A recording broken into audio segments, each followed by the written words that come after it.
Tiba di Puskesmas Meraksa Banda Aceh, Ibu Negara Iriana Joko Widodo dan juga Mufidah Yusuf Kala meninjau sosialisasi deteksi dini kanker serviks, penanggulangan TBC dan juga pencegahan dan juga penanggulangan stunting yang dilakukan Dinas Kesehatan Aceh bersama Pemko Banda Aceh.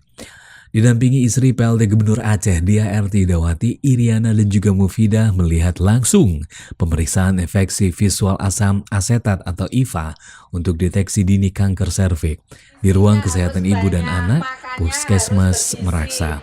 Iriana sempat memuji kondisi Puskesmas Meraksa yang dinilai bagus dan juga meminta agar pelayanan kesehatan harus terus ditingkatkan. Sebelum meninggalkan Puskesmas Meraksa Banda Aceh, Iriana dan juga Mufidah melakukan penanaman pohon mangga dan juga pohon jambu di halaman Puskesmas itu. Penanaman pohon tersebut dimaksudkan sebagai simbol kepedulian rakyat Indonesia terhadap lingkungan hidup.